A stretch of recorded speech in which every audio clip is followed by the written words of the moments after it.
So, guys, welcome back for another episode. Here we're going to talk about it with the community. Here to join us today, we're going to have the one and only real estate hero. Guys, he's going to talk about his trilateral sales process. This guy is somebody you want to listen to. So make sure you turn up that volume. You can literally listen to it while you're driving your car. But if you're doing anything related to investing, you need to be here. You need to learn from the man himself. So he's a client of ours, and he have way more to offer than just about talking about lead providers and things like that. He going to talk about his sales process on how he been able to do his things and scale his company up. So go and follow my guy, the real estate hero, on Instagram. Cool name. I wish I would have came up with it first. So stay tuned, guys. We're finna get ready to begin the episode. Guys, let's get this thing started. We got the hero. Do your thing, brother, man. You can let them know about yourself, let them know what you do, where you located at, and let them know how you're going to basically blow their minds today. Let's do it.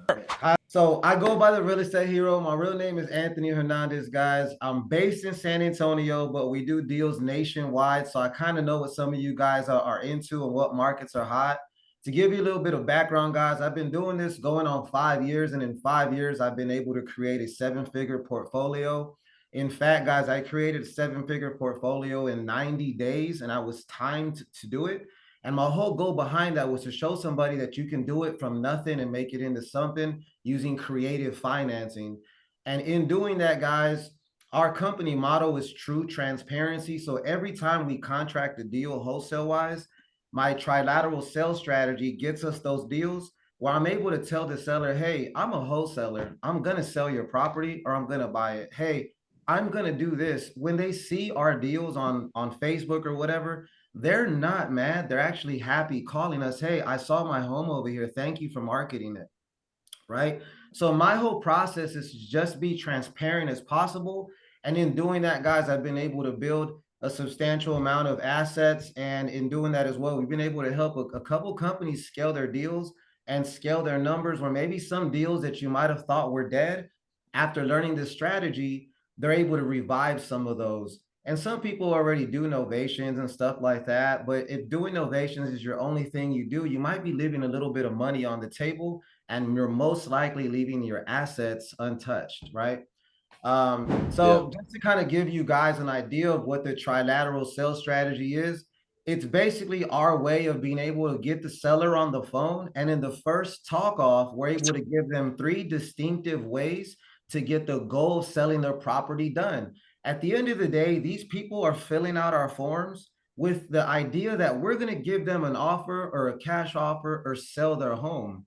But what we're doing is when we call them letting them know that we are unlike anybody else that they've spoken to, because in our first conversation, we're going to leave them with 3 distinct ways to achieve their sales process.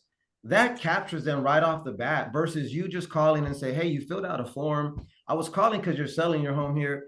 We call and we tell them who we are first, and that keeps them engaged. My first call is not, hey, I was calling to see if you're the owner of, I don't even do that. Hey, I was calling because you filled out a form. I don't even do that.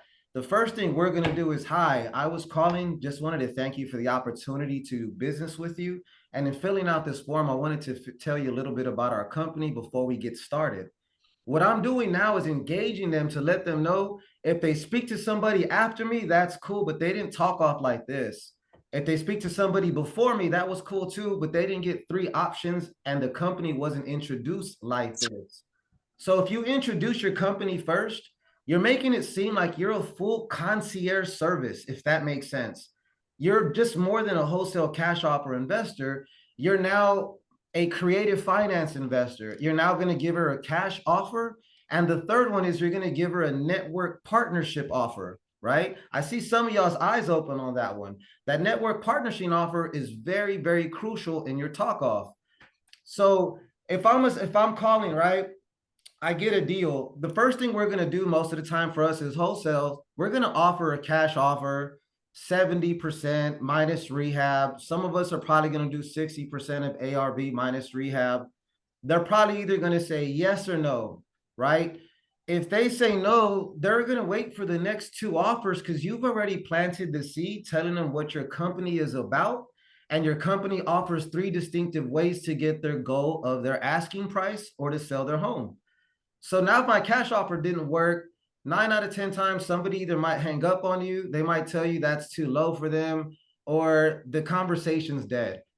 They're still listening to our agents because now they're saying, okay, well, what's the creative offer? What does that consist of?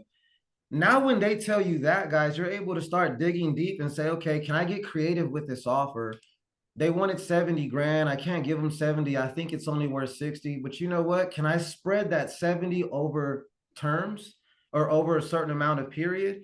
And now you can position that to either sell it to a term buyer, or this is where you can add to your own asset portfolio. That's how we were able to build our $1.7 million portfolio in that 90-day period. I started using creative financing. And so when I spoke to some sellers that didn't need to get cash now, they just needed maybe 5K to move into a new apartment, or 5K because they were going to live with their brother and they're downsizing. I'd give them the 5K. If they wanted 50 grand, then I'd use the 45 grand and I'd put it in a creative term. And now I own that asset of that house for 5 grand. I'm giving them a monthly payment of maybe 230 bucks, $400. My renter is paying me $1,100, and now my renter is paying off the first loan. I own the asset 110%. If the home is worth more than 100 and something grand, I can also pull equity out of that asset that I got for 5 grand.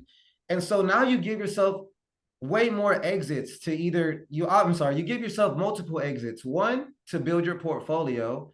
Two, you now got a term deal that you can sell. And three, you didn't lose the deal with this seller because now they're still going to sell the property just on terms. And so some of these sellers will end up taking that deal because your cash offer was a little too low, but maybe the terms works for them and they can wait 5 years. You know what I mean? Yeah. And then the third one, guys, is if the first one didn't work, the cash offer didn't work, the creative didn't work, they don't like it. Now we go into our network partnership offer. What you're going to do in that partnership offer, guys, is you're going to basically sell why you are a company are able to market the deal for them for free. So now you want to change your strategy to say, hey, and this is where the novation comes in. And now you're going to go ahead and you can spit your novation talk off, or you can spit a pure marketing talk off and say, hey, seller, so it looks like offer number one and number two don't meet your expectations. However, to meet your expectations, what I'm going to do is I'm going to source a quality partner that's able to financially take over your asking price. And if I can do that, we'll most likely use different channels such as the retail market, which is our MLS. We're probably going to use multiple marketing channels such as social media to be able to achieve your goal of selling your home. So, Mr. Seller, what we're offering you is 3 distinctive ways to get that done. Which way do you think might work? And of course, in your talk off, you're going to be listening for key identifications and key points that lets you know which kind of avenue works best. But using this strategy, guys, allows you not to lose any deal, not to leave any money on the table. You'll be surprised how many sellers that we've gotten that are fine with creative financing. And for us, it works. And if you're able to build liquidity from doing that, you're also able to get mailbox money on the cash flow from doing that as well. Okay. So that's kind of what trilateral sales strategy is in those 3 processes on an overview basis. Okay, so we do have some questions in the chat for you, Hero. First thing that I may have for you, is this all happening on one call, or is this more like multiple calls? Like, let's say you give them the first offer, they reject it, you're like, okay, then I'm gonna come back to you with another offer 30 minutes later, next day, or like this is going through, or you say, hey, basically when you're doing that call, are you prefacing that, hey, dude, I'm gonna have 3 offers for you. So when you tell them a little bit about your company, like, hey, man, I'm gonna potentially have 3 offers for you by the end of this call, and I'm gonna see which one works best for you. Because my job is to serve you to make sure you feel comfortable, getting rid of your property. Can you talk a little bit about that? Is it all one call closes, or is it multiple calls, and how do you got it structured? So when I first talked to them on the very first call, I'm actually giving them the 3 options that we're about to offer them from a company structure point. And then what I'll do from there is in talking to them, most of the time, guys, almost 90% of the time when you're explaining that your company is going to offer a cash, a creative, and a free marketing, AKA novation, they're most likely going to tell you, oh no, I can't do creative. I need cash now. No, no, I don't want no payments. So you automatically can kind of dial that one out. And so Mm, you can focus on the last two. So to answer your question a little more thorough, in the first conversation, I'm always giving them the cash offer. And during the conversation, I'm outlining what terms that they will accept if they will accept a creative offer. And in that same first conversation, if number two didn't work and the cash offer didn't work, then I'm telling them, hey, and looking, it looks like in talking to you, it looks like the cash offer I gave you isn't going to fit what you're looking for, and you don't want to go creative. Let me ask you this. I know you want more money. Are you willing to give me more time? And if they're like, well, how much more time you need? Okay, well, to get you your full 100K, it looks like I'm probably going to need 90 days to get this done. And in that 90 days, we're going to offer, and that's when we tell them our full concierge service. But yeah. basically, if they want more money, then we need more time, which is how we get the novation. If they can't do creative financing, then we go to novation. And if they can't do creative financing, we go to cash. So in that first conversation, guys, you're going to kind of figure out which avenue is the best.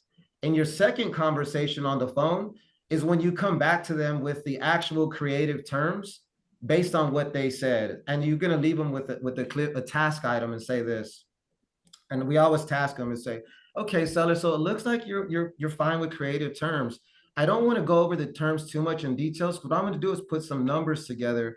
Here's what I need you to do for me. If you can get current photos of the property and at least identify what your asking price is and how long you're willing to let these terms go, that'll help me be able to give you more money. So when I call you back, let's say I call you tomorrow at 10 a.m., do you think you can have those numbers for me? It's going to keep them engaged and they're going to see their number on the paper. So when you call them back the next day, it's so much easier because they already told themselves this is the number they wanted. Now you just got to spread it out in terms or payments and get that deal. Next question I have in here is like when you say talk off. Jared basically asked, what do you mean when you say talk off? It said what does the term phase talk off mean? What does the phase talk off? Yeah, that's what he So asked. the talk off for us is going to be basically almost like your script. For us, it's going to be our introduction talk off. And when we get ours, we either if you have a VA or you're using obviously using Courtney's service, when the deals come in, we're basically calling them and say, hey, thank you for your submission. We were calling because it seems like your property is a good fit for us. And after you filled out that form, it looks like your property qualifies for three potential options and we like to Mm. go over those options for you to achieve your goal of selling. So right there and then, that's our initial talk off. As soon as we do that, we're going to know whether the motivation is high. Okay, well, tell me about these options. And that's when we go into the cash offer, creative finance, and the novation, AKA free marketing. And if none of those fit, then obviously that's going to be your follow-up, right? But majority of the time, their buy box or their sell box is going to fit one of those three criterias.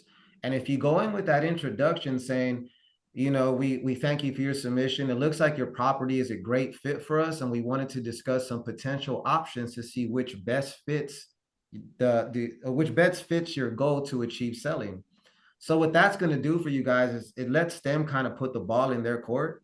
And then you start just to listen and you're going to hear those pain points of, you know, I don't need the money. I just can't take care of the house anymore. That's a creative finance. That tells me that they just want a little bit, they just need something now and they're willing to take payments because they don't need the money. If it's somebody that's I just inherited the property and I don't want shit to do with it. That tells me it's a creative deal. Man, I'm moving out of town and I just need to sell this house. And, you know, that tells me that there's an urgency for a cash offer. And so in top of the script that we have on this 9-page trilateral script, we also have a 3-page SOP on how you be able to identify the proper offering solution during the talk off or during the conversation that you're building. You're able to identify key points that tell you kind of where to angle this deal at. And once you identify those, you're able to kind of say, hey, is this a subject to potential? Is this a novation? Is this a cash offer? So that initial talk off or beginning script, it should be your strongest out the gate. And I think a lot of times we stick to such an empty talk off that we're just like, hey, how's it doing? I was calling, are you the owner of 123 da da da da? We forget to explain why we are the buyer. Why, we got to explain our value. You got to come into a mindset of, hey, you need our services. We don't need your services. You need our services. And in doing that, you come from a place of help and you let them know that we're here to help you achieve your goal of selling. We're not here to beg you for a deal. We're not here to create a deal out of thin air. We're here to make a deal. And if you go into that with that thought process, they're going to look at you as the professional. They're going to look at you as the hierarchy in the conversation because you told them what your company does, what it's about. And it makes it so much easier on trust of validity, your rapport versus, I'm calling on 123 Main. It looks like you filled out your house on the phone and, you're just going with that basic talk off. Now they know that your company is different because not everybody else doesn't introduce their company. I've heard I like that. conversation after conversation, guys. Nobody introduces themselves from a company standpoint. They're just a big head honcho. They're calling because they want to buy the house. Doesn't work as good as if I hear your company and what you're about. It gives me a sense of relief. I really like that point a lot because I think I heard GC said a while ago it's easier to make a deal than it is to try to like find a deal, right? Especially for the guys that are like not spending that much in ad spend or not doing that much in marketing. They like limited to the amount of leads that they can get. So like some guys like, okay, this isn't a deal, so I'm not going to talk to this lead, right? And far as I'm like, all right, I come at it with a different approach, like. Okay, I'm gonna give you three options, the trilateral, right? So you're gonna have three options on this property, and I'm trying to see if we can make sense. We can make a deal here. And I'm gonna, because I really like the angle. I'm looking at it from the marketer standpoint because I really wish I'd have known this. We'd done this call earlier because that is way Yeah. easier as a marketing angle, like guaranteed three offers for your property. So instead of us running like, hey, you want a cash offer, you want to sell your house fast for cash, we can switch all your marketing to say, hey, you're going to get a guaranteed offer or like three offers and you can just go with the best options for you. You'll get your CPL way cheaper far as in saying you always want to have multiple options, which is a lot of guys already offer novations and cash offers. They always go for the cash first. So because instead of us saying, hey, you'll get an offer really fast, right? Because it's something different. Like you say, you want to position yourself as more that authority, like, hey, I'm here to help as well. So when you're going from that transition period, let's say 100K, and you got to offer them 40,000. Or you can offer them terms, right? Do something creative, or you can offer them, let's say, 50,000 for a novation, right? So when you're saying, okay, 30,000, or are you trying to still anchoring them low and you're still going hard on that cash? Like, what would you say? What aligns better with what you're doing and how you transition? Like, okay, depending on how they react. Like, all right, Yeah. creative will work best. Or through that talk off period, you're identifying and you're kind of eliminating. Yeah, creative won't make sense for them because they actually fit to go to foreclosure or however you like set up that inside of your process. Can you elaborate on that for me? Yeah. So with me, it is a little different on some calls because I actually buy the houses myself. So it is Okay. it is different sometimes because sometimes I'm talking to them and I'm like, hey, I like this one. I want to buy it. I'm yelling to somebody. And so now I'm actually buying the house. So I come with a different approach. Mm. And so that does make a difference when I'm trying to build my portfolio. I'm like, hey, this works. I don't even want to offer a cash. Would you take terms? Okay. so Okay. so so Okay. sometimes, I just want to keep the asset and I see it that's such a value. And if it's there, I'm gonna shoot for a seller finance to make it, cash flow. I love mailbox money. If you can make 10, 20 grand or more every month on mailbox money, it alleviates everything else you're doing. Everything else is now just stacking on top. So I'm always going after seller finance first, guys, but that's personally me because it Okay. it Love that. depends, but if I'm a purely from a liquidity stage and I'm a new wholesaler and I just want to build a bunch of liquidity, I don't care about assets, guys. I'm gonna come in with a 60% offer, guys. So that's what I'm doing. I'm getting the ARV, I'm timesing it by 60%, and that's my first initial cash offer. If they accept that offer, that automatically gives you guys a 10K plus fee on every deal that you have. So again, if you get your ARV times 60% and they accept that offer, minus rehab, or if that's just the offer and it's an offer that doesn't need a lot of rehab, you automatically are guaranteed 10K on every deal, right? Mm. Because you're not selling a 70% deal, you're selling a 60% deal with rehab. So now you automatically baked your fee into that offer. If they accept that offer, For us, we're like, hey, that's the low-hanging fruit. That works. 60%, cool. Then we go into rehab and we're done. If they accept that offer and during that talk off, you hear they still don't need the money and you guys want to just prod a little bit more, see if they'll take terms and take 5K down. You know, it depends on how you guys want to reverse it, but I always go for the low cash offer of 60%. If they take it, then I So either be it. keep that offer there and it's an easy fruit to pull depending on the days on market. Or if they take it and I see the novation is such a big gap and their home looks like it's on a 1 to 6 condition property rating, then we'll go ahead and say, let me ask you this. I know that you'll take this as a cash offer. Let me ask you this. Do you have enough time if I'm able to give you maybe 10 grand more? Could you maybe give me about 90 days? I have to speak to some partners. If I can get these partners on board, would you take an extra 10 grand for 90 days? And then I break that 10 grand down by 90 days. And I'm like, I'm basically asking you for 3,500 a month of your time. And then I go down and I say, if we do 3,500 a month by the day, I'm paying you this much per day just to be able to get you the opportunity to get more money. Does that sound like you Mm, can do that? A lot of okay. times when you hear something like that, people are like, yeah, I'm working for you. And in working for you, my goal is to get you 10 grand more. And I'm only asking for 90 days. If you do the math, that's 3,000 plus. If we go even deeper, I'm paying you this much per A day hundred dollars a day to actually stay in the property to to live stay in there. the profit zone. And so now they're like, man, this guy's really going head over heel for us, making it happen. And then you're able to dive in there. But usually, guys, I hit that 60% offer and then I dive in from there. But if they say yes to 60, immediately look at that novation because that might tell you they got some play there and they need the money now. But most people don't need 60 grand. People just need enough money to move into the new apartment or move into their new house. And then if you tell them I can get you the 60 grand in the 90-day period and you novate it, guys, and you keep the 100 grand, it works for everybody. They made an extra 10K for 90 days. It was a for sure sell because you already had them at 60%. And again, if you're still using the 3 scale method of the trilateral strategy is saying, hey, I gave them a low cash offer and anchored. They anchored on the cash offer and now I was able to get them more money by incentivizing them for their time. And I also gave our company more money by novating it, right? You got to pay to Mm. play. And I like that because dude I think that's really smart because you get to actually break it down. Like when you said, hey, if I break it down to the day, I'm like $100 a day to stay in the property if they can give you way more time. Because you're right, some people they just want to actually get the property sold, so the cash offer makes sense. Some people just like they already have the money, they just want terms, they just want to get rid of the property. And some people Mhm. can give it a little more time for a little bit more money, so they can move and get a trailer or something like that because they made a lot of mistakes. So you're saying even if they give you a cash offer, you're still gonna pitch novation. Like even if they agree to your cash offer, you say, hey, 50K right now, I'm gonna make, say 20 grand off of this. You're still gonna try to go in and get the novation as well. So you can make, 30K. If the numbers are there. So it really goes down to if you're really good at running numbers while you're on the phone, then it works, right? If you're able to do that.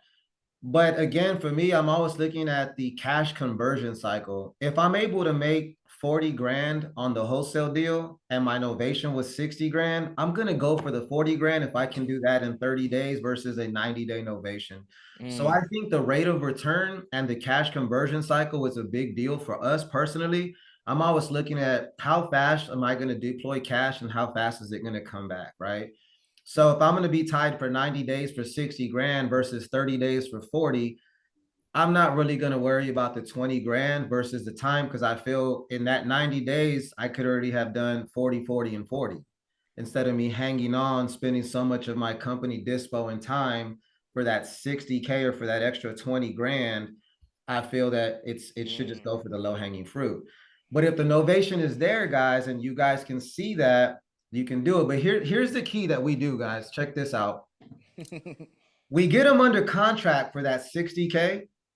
And in terms of that contract, remember, you can still make a second call. And there's nothing wrong with calling your seller and offering them more More. money Yeah. if it means you get more money. So first you anchor and secure the contract at that 60 grand. They're happy with the seller with the closing terms or they want to fast cash. But if you call them back and say, hey, I was calling because it looks like we talked to financing, or if you don't want to do the financing scheme where people are like, oh, I talked to the financial department, you could say, hey, actually, I was calling you back. I did a little bit more analysis on this home, and I think I have a proposition for you that you might like. I was able to get you approved for an extra 15 grand. And in that 15 grand, it's going to be a little bit more time. Do you think you could use an extra 15 grand instead of our 60,000? Well, hell yeah, I want that, right? They're not going to say no. All right, great, great. So I'm going to tell you what, I'm going to change the contract to 75 grand. And all I need from you is 60 more days. So I'm going to pay you 15 grand for 60 days. And in doing that, nothing comes out of your pocket. We're going to take care of everything. Nothing changes. Only thing that changes is I need a little bit more time to give you a lot more money. Does that sound like we can do that? They're most likely going to say, hell yeah, 50, unless Yeah, they're facing some kind of, oh, I distress. need the money for my storage. Then you guys can put an amendment, pay the storage if the deal's that good, and then send it to title and take it out on an invoice. We do that. We even offer Mm, moving expenses. We offer all sorts of little caveats that help us get the deal. yeah. So now they're ready to go because you just said, hey, I'm gonna give you 15 grand for 60 days. And in that 60 days, you go and you novate it because you saw that the average days on market is 45 days. And you're like, why am I going to sell wholesale? I might just go ahead and novate it. I have a 45-day DOM. I, I, So it dude, I works. love that, dude. I like the creative angle that you go at. Like, hey, we even pay for the storage for you. We'll pay the moving costs for you. So a client, he did something. He's probably gonna kill me for saying this because he like his results got like way better. What he did, he was telling all of the homeowners, I'm gonna take you on a cruise if you sell with me. Hmm. So he, not like he's gonna go on a cruise. I'm gonna pay for you to go on a cruise if you sell with me. And the cruise, what, like 2, 3 grand, 4 grand max, but he's gonna make 20, 30, 40K off of it. His cost per lead shot in half. Quality went up. So it's like, Wow. or like some clients say, hey, dude, I'm gonna cover all your moving expenses if you sell with me. Because what everybody adds are saying, hey, we'll buy your house fast for cash. But his angle is, we'll buy your house fast for cash and also put you on a cruise for you being in that distress situation. You deserve some time off. You say that if I give you a Love hundred that. grand in your pocket and send you out on the cruise, man, wouldn't that be way better than somebody just giving you 100 grand? So now Oh, they're most yeah. likely to just go just like a little add-on. So you guys probably can put that in y'all tactic. So I really like that a lot. Mark dropped a question. I think I was gonna ask this question. Is out of the last 10 deals you did, how many were finance? How many was creative? How many was cash? How many were wholesale? That's a great question. I actually can look because I'm a big data guy. Okay. And also, what Um, markets are you in? Mark want to know. So it looks like the last no, so out of the 10 deals we did, 3 were creative, and all 3 of those I'm keeping. I'm keeping 3 out of those. And then the majority, yeah, and then all of them were all wholesale. I didn't novate not one of those because I got them so low that it made sense just to get the quick fruit. And then also we're in a season that novations are not really going to do as well as a cash sale because we're in the holiday season. Your novation chances are going to sit on the market a little bit more because you have less days for banks, you have less days of the year. So right now we went cash. Okay, awesome. Thank you for sharing that. So, is there And a then that creative was finance? Dallas and San Antonio and Houston. Okay. Oh, okay. Awesome. Awesome. Thank you for sharing that. Keith said, "Is there a creative finance spreadsheet that you use to ensure that the deal making sense?" Keith, I'm pretty sure he take a lot of deals. So if it's like, hey, if I was to buy this deal, it have to make sense for me. How would I make it make sense? But is there anyone that is not buying the deals or taking down the deals themselves? What type of formula, or do you know where they can go for the resources to in order to get that creative finance spreadsheet?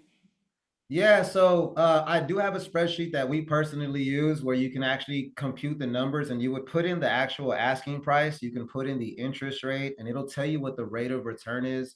It'll tell you what your return on investment is, and then it'll tell you what the potential cash is over that term period. So, for example, we bought a home for 60 grand. I put 5K down on this house. Fucking nuts, right? I got it for 60 grand. I put 5K down on this house. The ARV of this home is 170. This guy lives in Dallas. I put 5K down. We're only gonna put $5,000 of work into the house. I'm selling it for 145 grand and I'm gonna get 20 grand down at 10.5 interest. Over 15 years, I make $377,000 off of 5K. And when I get that $20,000 down payment, I already got my 5K back. I got my 5K renovation, and I just made $10,000. Extra. Everything at that point is cash flow for the next 15 years at a 10% interest rate. I'm probably making about $1,200 a month for the next 15 years on this house that I paid $5,000 for.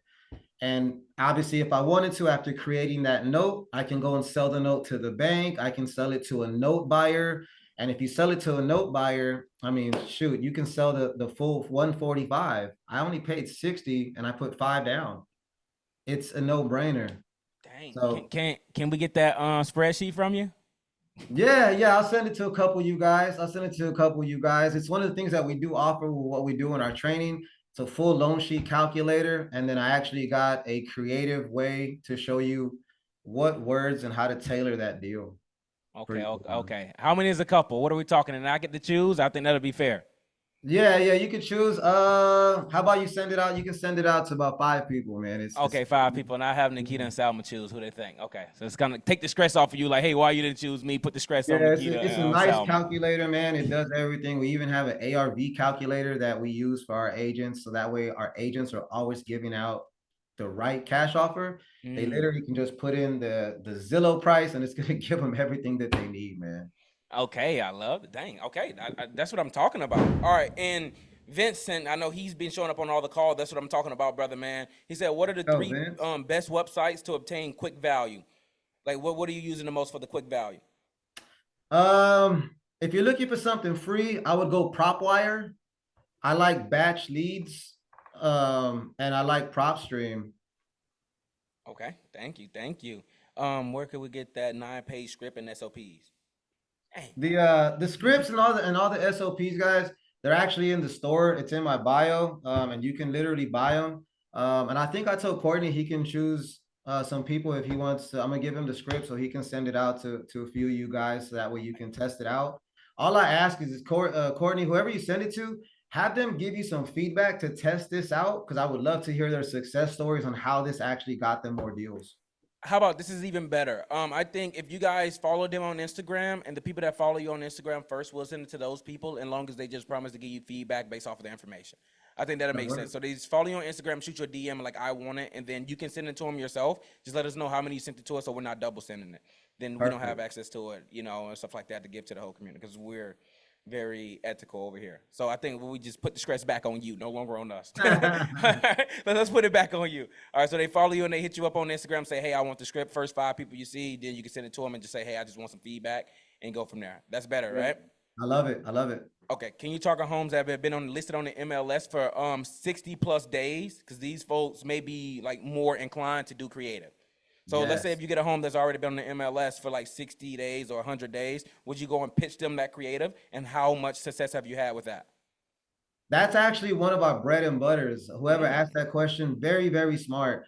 What we do, we actually pull the expired listing report. Once we pull the expired listings in our market, the first thing we do is we end up calling the realtors first. While a lot of people are afraid of talking to the realtors, you got to remember this realtor wasted 90 days or 6 months of their time and made no money.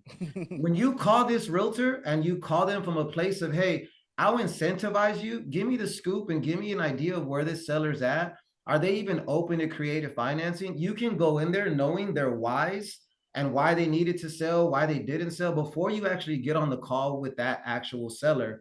It also helps, because the realtor will tell you, oh man, he would have took, if somebody would have gave him 50 grand, he would have took it. But man, nobody gave him 50 grand. Cool. I know that that's 50 grand. I'm going to go in there and probably shoot a 40 on terms. Or maybe I give him his 50 on terms. But at the end of the day, the realtor is going to help you because they're going to tell you the scoop on why it didn't sell. Now, if you don't feel comfortable with the realtor, then you can call the seller direct, guys, and shoot your shot on a seller finance, creative finance. We do that all the time when we're getting our subject twos. I'll go through MLS listing, and that's probably our highest list that we get the most subject to properties. And if you're not familiar with that, that's you being subject to the mortgage. You can do a wraparound note, or you can take it over and rent it out, stuff like that. But those MLS expired listings is where you'll get your subject twos and your creative deals the majority of the time. So what type of cash are you normally bringing like on these creative deals? So like you said, you bought one for 60K and you put 5K down, that's less than 10%. Like what is the percentage you're targeting, and what type of cash flow are like you want to make off of these properties? Is it like 2%, 3%, 10%, right? And do you have an in-house transaction coordinator? So every deal that we do, our average return on investment is 19 to 22%. So every deal that we do on a creative financing is going to be 19 to 22% on a return on investment. In terms of the cash, we try to make sure that every creative finance deal is going to be 15K in renovations or less. If it goes over that 15K mark, that's a flip, right? It has to be a seller finance, and that 15K, what you're trying to do is keep it lipstick, you know. If a big five is needed in that 15K, make sure it's covered in that 15K. If you go over that, then you take away you getting paid out on that down payment. Does that make sense? Also, Sean said, can you explain how you're selling it to note buyers? So what do you mean? Like, it wouldn't, I'm pretty sure you understand the bank part. If you don't, you can elaborate on that as well, Ishan. But how are you going to note buyers and say, hey, let me sell this thing to you for 10K. You want to buy this note? No, actually, you sell the note buyer for the full note. Okay. Okay. So Really? remember, I bought the deal for 5K. I put 5K into it. I'm all in at 10 grand.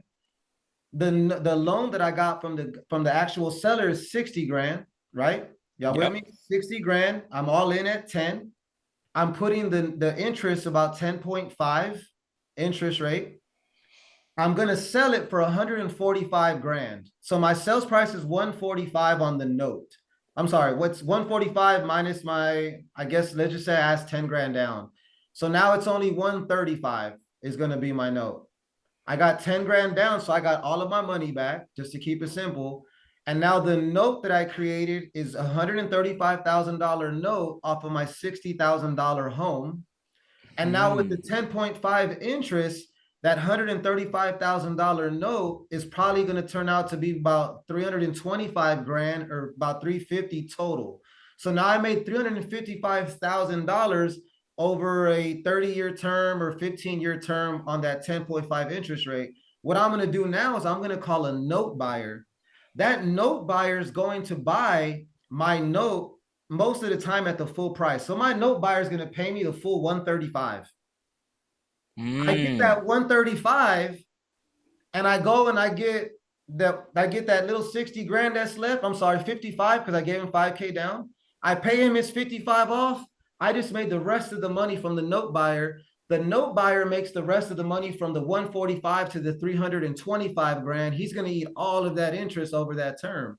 What the note buyer does is he's either going to take out against the note, he's going to pledge the note to the bank. That's a whole nother level. But now you're pledging notes, now you're selling notes, and you rinse and repeat. And now these note buyers, to be honest, are the top of the food chain when it comes to real estate, because they don't own a single house. They own notes. They own a note. That note is more powerful than your house. I can trade my note, sell my note, lend my note, take a loan out against my note, all sorts of stuff with that note. So now we go to the note buyer and they pay you out 100%, bro. So if you create a note and you turn a $20,000 home into a $170,000 note, your note buyer is going to pay it because you have all the paperwork in place that he needs to buy it. Okay. And Keith said, does your attorney help draft the note for you? Yeah, so the attorney will always draft your note for you because you want to make sure you're protected through predatory stuff. There's a few laws that you guys want to stay in front of. So the first thing you do when you're creating your note, guys, I cannot stress enough. A lot of people are going to say you can get away with it for the first three. Don't do that. Do the right thing and get an RMLO, which is a retail mortgage loan officer or residential mortgage loan officer, depending on your area. What they're going to do is they're going to qualify whoever that buyer is to make sure that us as a company is protected from any kind of predatory laws, any kind of clauses that said that we sold the home to this guy just to take his down payment. He never had the proper financial capability to pay it off. And so now you and I can get in trouble with the law. But when we have that mortgage loan officer in place, that's our insurance, the paperwork, along with the attorney's note that pretty much protects us, saying, hey, he qualified and met every single criteria that there was, and we're good. And now we sell it to the note buyer. So yes, the attorney helps you create the note. The retail mortgage loan officer is going to help you qualify and protect you from getting sued and qualifying the buyer. And then you sell the note to the note buyer once you have those two pieces. You know, it's pretty good. Just depends on your seasoning. Some note buyers will want at least you to have your new home buyer to be in the home for 3 months or 6 months, just so they know that these guys have been paying on time, and then you get cashed out for the full note. Yeah, okay. Mark said, can you please you're not calling the owner directly if it's an expired listing. You're calling the realtor first and then getting your whys. Like, why did this person actually list this house? And like you said, they've been working 9 months, not even to earn anything, and you're gonna incentivize them. So you're calling the realtor to tell them you incentivize them, basically to give you more information on the homeowner so you can go and offer them creative finance. I tell them I'm going to incentivize them if they're going to work with me to get the owner to sell. So I'm not just going to give the renter the realtor free money just for telling me about it. I'm calling the realtor and say, hey, I was interested in this house. Can you tell me more? And if they say yes, I'm saying, great. If you could work with me on getting this deal done and our company can contract and close this deal successfully, I'm willing to give you X amount of money. You know, if it's a low deal and you can make it sound better than 3% and it's, you know, it's 4 grand and that's 6%, and your deal's 30 grand, play ball, you know? But for us guys, we're basically saying, if you help us get the seller to agree to our contract and we can move forward and close, at closing, I'll incentivize you to get this done. You don't have to break your broker in. You don't have to pay no fees. We'll incentivize you to help us. And obviously, most of the time that home seller trusted that realtor, or it was a family friend, or it was a Mm. someone other, you know how it is. It's usually every time the seller, usually with the realtor, 9 out of 10 times it's a family friend. They know them, it's a cousin. Now you have that cousin on your side. Now you have that family and friend on your side. That family and friend didn't like making no money for 6 months. And if you tell them, hey man, I'll give you 2,500 if you can help us successfully help your family sell, do you think you can help me do that? They're gonna help you, you know. And if you want to go around them, I mean, if you want to try it, guys, and see what works better for us, talking to the realtor and befriending them worked a lot better, because when I called the seller direct, they would end up saying, well, I got to talk to my realtor. And if I say, well, you're expired, yeah, well, that's my niece, she's still going to give me advice, you know. So So you still have to end up talking to her anyway.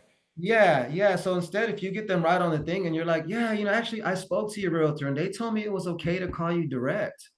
And so they gave me the approval and they thought what I had to tell you would be worth hearing. So can I kind of share with you what I discussed with your realtor?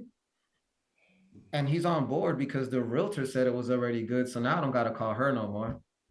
Dang, so dude, I like that. I like that. You We know? got some. You spitting game. You dropping some gems in the chat. I just say I'm on my side, and he said, and I think I asked you the question wrong that Vincent sent. He was like, can you please repeat the 3 sites you use for ARV? That's what the question was. Not just 3 sites for value, but he's meaning ARV. What do you use to determine your ARV? Man, I'll be honest. I really like batch leads and prop stream, but I'm sorry, prop wire, believe it or not. PropWire is a free program by Jerry Norton, Uncle Jerry. And what's cool about that, guys, is if you use PropWire, and I have no affiliation with Uncle Jerry, I'm my affiliation's with PropStream, so I'm sorry.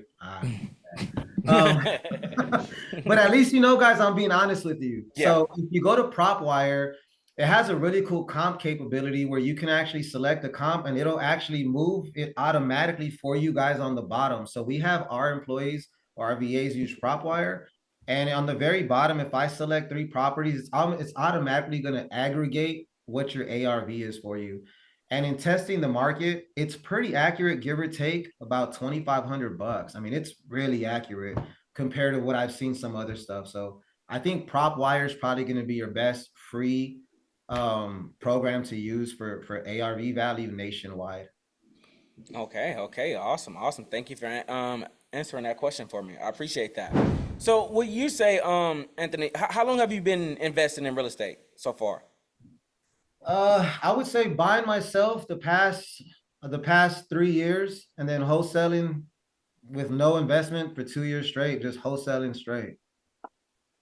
Really? Okay. What do you like best? Like this is just me getting personal. What do you like doing? Creative, so you can actually add to that net worth, or or you like to be cash? Like when the cash getting depleted, you going for a couple of cash deals, and you. And I like them both, man. I still get the rush of selling and doing a cash deal, but sometimes I ain't gonna lie, I do love the creative financing because I feel like I have more avenues, and if you get enough of those, they pay for all sorts of stuff.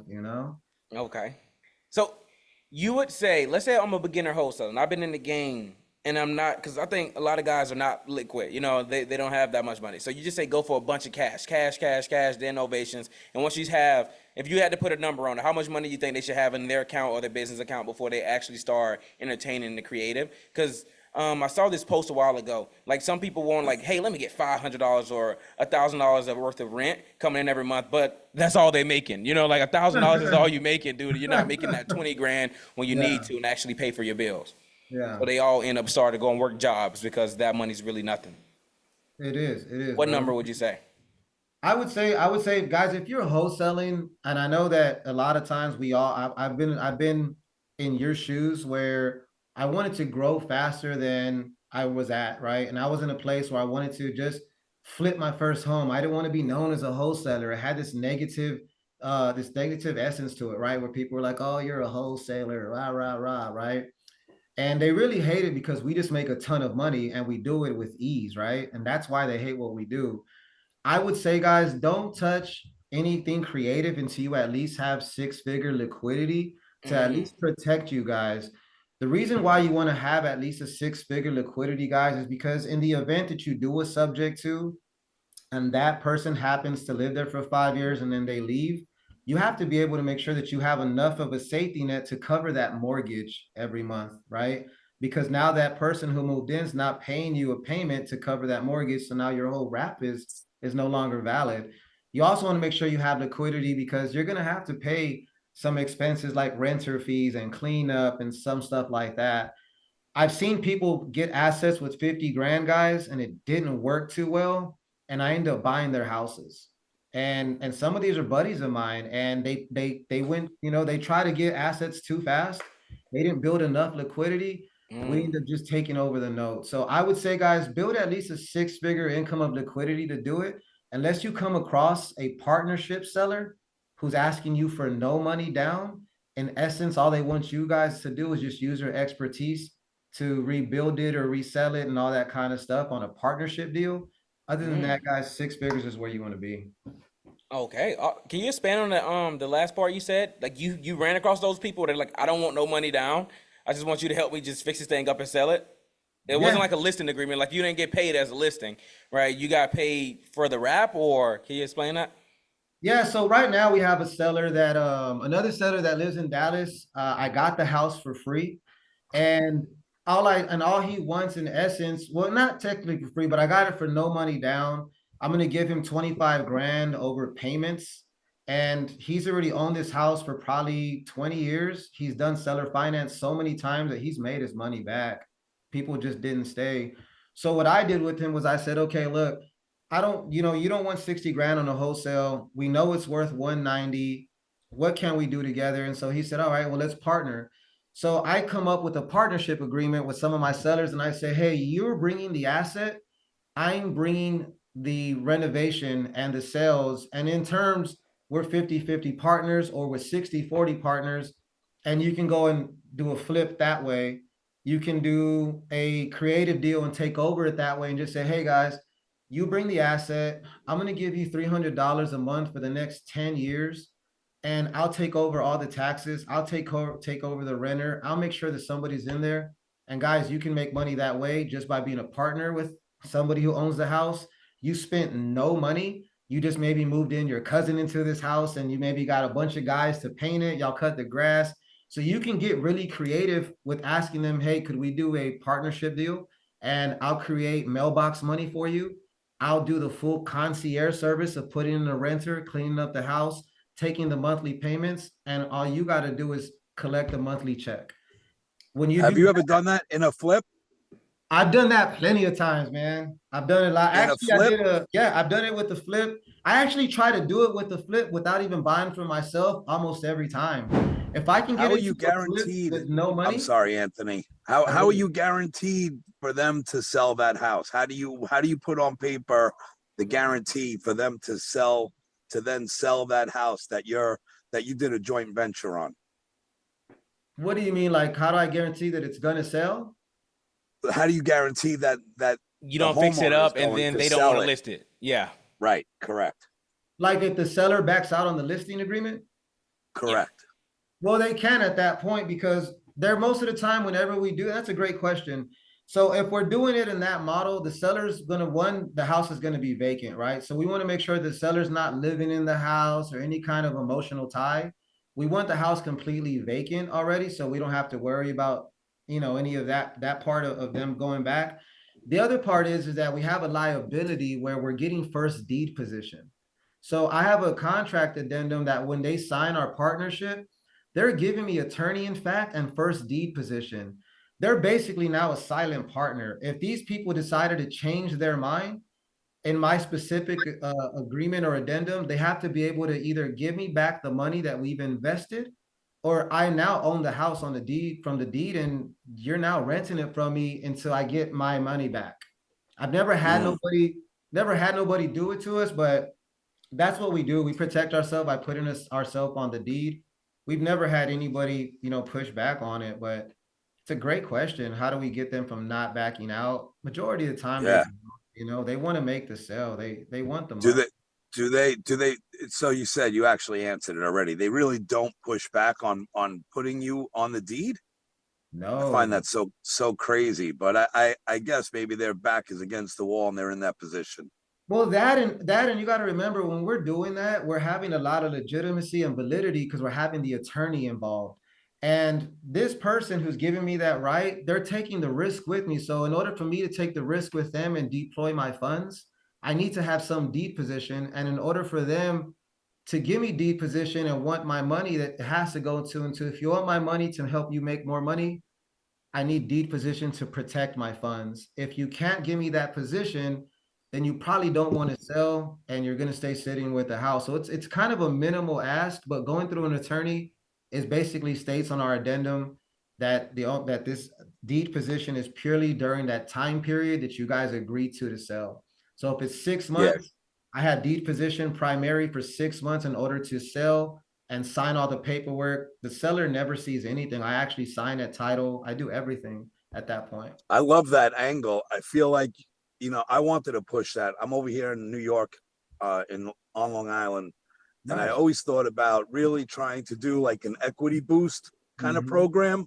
You know what I Mm-hmm. mean? And really jump on board. I don't know that I was really, I'll just say, not savvy enough in that, of course I could ask around, and that's why I was asking you. This is really just kind of just came to mind recent because I feel like so many people are Mm-hmm. rejecting offers. It would be great to get them on board with some sort of equity boost type program. Yep. Mm, Yep. exactly. I like that. That was really good. Thank you for Exactly. sharing that. Okay. So, but he did ask something about the what kind of contract it was for the partnership, renovation, novation. So it's basically like, hey, if I'm gonna put this money into this property, we locking it in, or is that something totally different? If you want to expand on that, Anthony. So the contract that we're using for a partnership is going to be a joint venture sole partnership agreement. And in that agreement, it basically outlines what you're responsible for, what they're responsible for. It also outlines in the event they change their mind, what's going to happen in the event that you mess up. And so it has everything really categorized pretty thoroughly in that agreement. You can even have it where you can put a percentage, you're a 30% partner, they're 70% partner, and maybe that 30% for you guys is still 100 grand. The whole point is that you got that deal for free. And you got that deal based on your expertise. And what you're going to do with that expertise is create a note, renovate it, subject to, wrap around. All we're essentially doing is just using the seller's asset to be able to produce income and for us to also get consistent cash flow on it. So, you could do a few things. It's so much creativeness when you get a free home like that. Man, there's a plethora of things that you can do for the seller. And you get a free home where they might, you can even put in the contract, seller agrees to a 30K payout over a 10-year period of time. X amount of payments are $300 with an initial down of $5,000. Your renter's paying $1,100, pays off your note, they drop off, it automatically will be 100% deeded over to you because you put that in the clause. You just got to go file it now in the county, and man, you own a house for pennies, you know. And now the whole check that comes in is yours. And when you do that enough, it adds up, you know. Yeah. I personally have partners that are bringing in 60 grand a month on seller finance deals. And you know, I think last I checked, we were like at 17.5 on a few deals. So we're bringing in close to 20 per deal per month on those kind of deals. And so when you're thinking about it, that's just guaranteed funds that are just sitting there Mailbox on money. top of your wholesale, on Yep. top of subscriptions, on top of courses, on top of the whole point, trying to make more revenue. And then here's where it gets even deeper, guys. If our sellers said no to all three of my trilateral sales strategies, they don't want nothing to do with it. Then I'm talking to them and I end up saying this: would you just rather take a monthly check and still maintain ownership of the house? It sounds like you don't want to sell because you didn't take my cash offer, you didn't take my creative or this. If you don't want to sell, let me ask you this: are you opposed to just getting a monthly check and you still owning the house? What does that mean? Well, what if I told you that our company can manage and put a qualified renter in there, and we'll charge you monthly to be able to maintain and manage that account until you're ready to sell?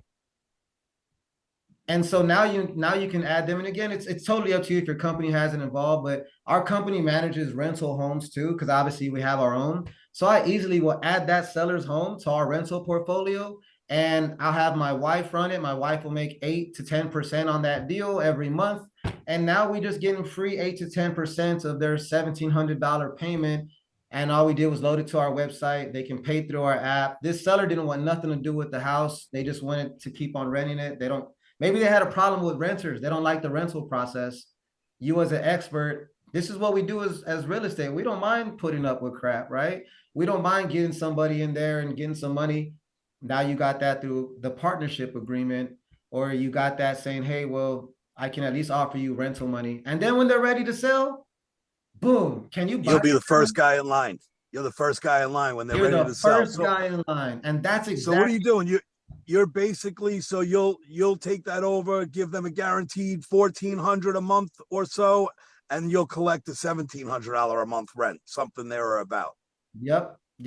Right, and make exactly. a little, or you can something even like keep that. it simple and just take 8% if you wanted to, and just say, hey, I'll just take 8% out of the monthly rent, call it a day. And if it's $1,700, you know, at your 8%, you make a couple $100 just capturing it in the middle. Then when they're ready to sell, you're first in line. So you made money while they were ready. Oh, wait. Yeah. Talk to us. Hero, are you using that as an option in your contract when you're giving them when you're offering payments? Is that what you're doing? You're using an option?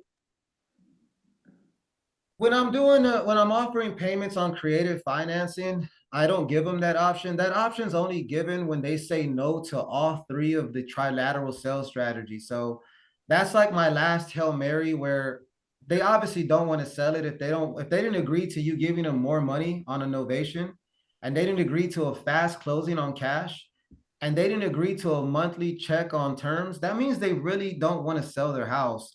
So that tells me, what if I let you keep the house for now, and you already told me it's vacant? I'll put a renter in there and I'll get you X amount of money, and at no charge to you, we take care of everything, and the renter is going to pay us 8%, and the renter's down payment to get the house, we keep the $1,000, or a portion of the 1,000 goes to us, and we manage it that way. So it's kind of like my last Hail Mary to keep that seller in my pipeline. So when they're actually ready, I know that they wanted to sell, but maybe none of the numbers resonated with them at that time.